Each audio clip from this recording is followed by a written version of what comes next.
7 things to point out about chapter 8. Number 1, this talk of new and old is the central theme of the book, and the tension that can often coincide with new taking the place of the old. And here is a symbol of it, the estate itself. The estate had only recently been put on to the new system, whose mechanism still creaked like an ungreased wheel and cracked in places like homemade furniture of unseasoned wood.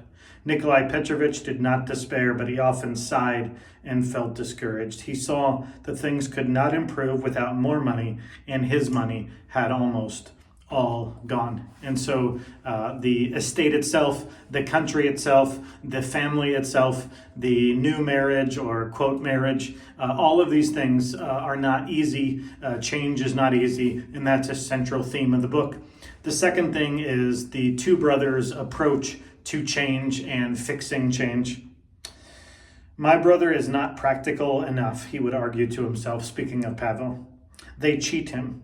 Nikolai Petrovich, on the other hand, had the highest opinion of Pavel's practical ability and was always asking his advice.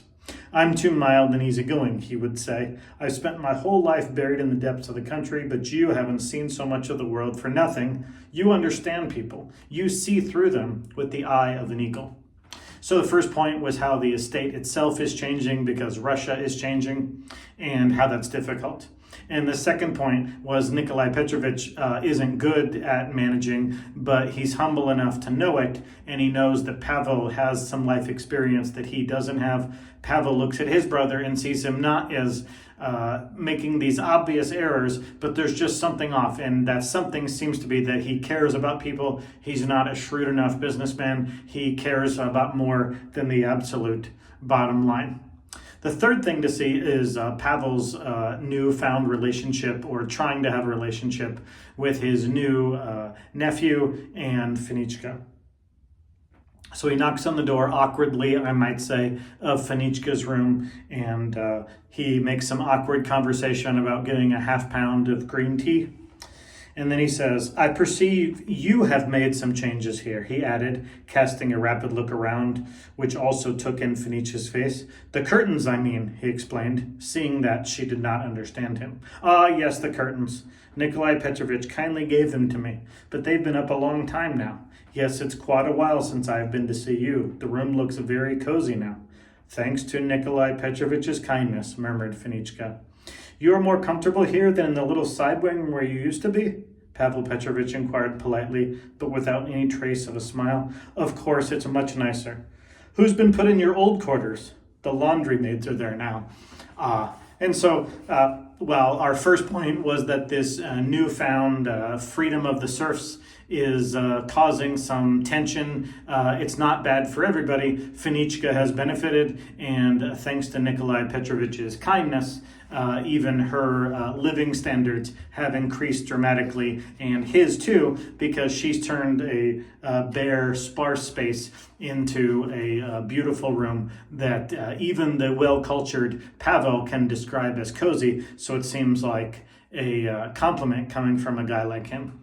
Then there's a long description of everything that she has done to the room, and it's eerily similar to Pavel's the Princess R that he had fallen in love with. And so Turgenev is making some parallels there as he goes into great length to discuss all the different furniture and furnishings from all the different European countries. It's supposed to make us think of the previous chapter dealing with the history of Pavel. And so that was the fourth thing. The fifth thing is Pavel makes the astute observation, I say sarcastically, that the little boy, he is very much like my brother, commented Pavel Petrovich. Who else should he be like, thought Fenichka. Yes, Pavel Petrovich continued as though talking to himself, the likeness is unmistakable. So it seems like if a book is called Fathers and Sons, when we're told that the son has an unmistakable resemblance to the father, it seems like that's something that we should point out.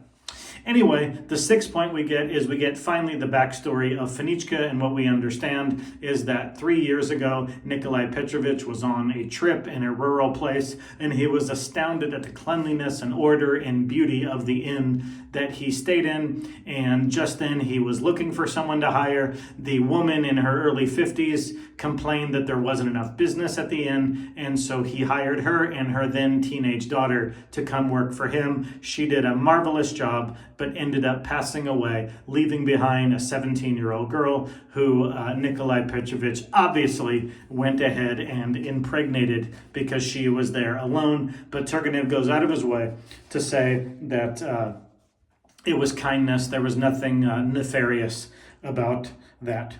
And then finally, the seventh thing, Pavel goes away from Fenichka and he lays down in his room and he's very, very sad. Why? Because Fenichka has reminded him of Princess R, and he sees his brother happy and living and finding love again, and he realizes that he has not found love, and looking into the eyes of the beautiful chubby child waving his arms in his little red jacket makes Pavel realize what he has never had and what he's not going to have anytime soon, and what his brother has had and what his brother has again. And so by contrast, he sees that his Princess R is resembling Fenichka, and that reminds him of what he no longer has. And so Pavel goes to bed sad.